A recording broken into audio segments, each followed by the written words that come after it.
یا اللہ اس رمضان ہماری ساری دعائیں قبول فرما، ہمارے سارے گناہ بخش دے، ہمیں صحت کے ساتھ عافیت کے ساتھ روزہ رکھنے کی توفیق دے اور ہمارے روزوں کو قبول و مقبول فرما۔ جو بندہ اللہ کے کرم کو اپنا حق سمجھنے لگتا ہے وہ ڈپریشن کا شکار ہو جاتا ہے۔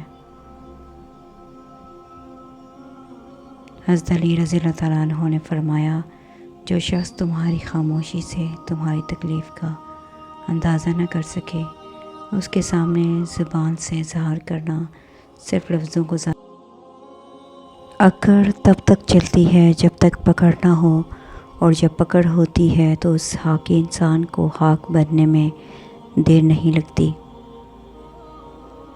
جو مرد بار بار عورت کو لا کر دھوپ میں کھڑا کر دے وہ کبھی اس کی چھاؤں نہیں بن سکتا۔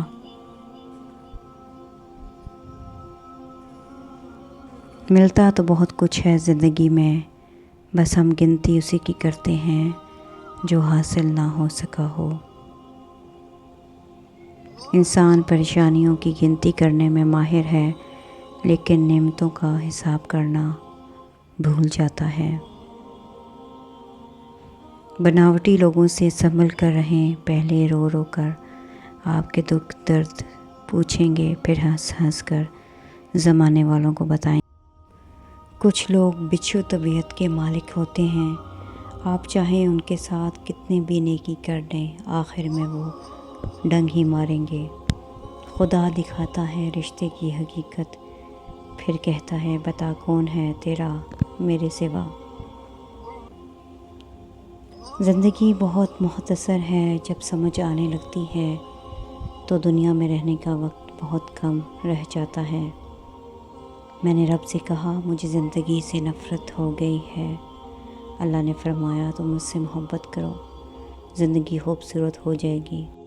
مجھے ان لوگوں کی پرواہ نہیں جو میرے دشمن ہیں، محتاط ان لوگوں سے رہتا ہوں جو میرے ساتھ ہوتے ہوئے ذہن میں بغض اور نفرت رکھتے ہیں۔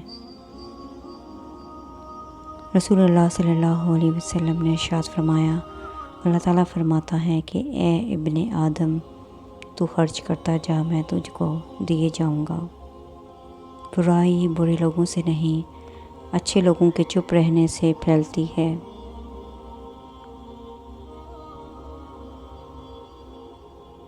رسول اللہ صلی اللہ علیہ وسلم نے فرمایا، جس نے رمضان کے روزے کو فرض سمجھ کر ثواب کی امید سے رکھا وہ بخشا گیا۔ صحیح بخاری۔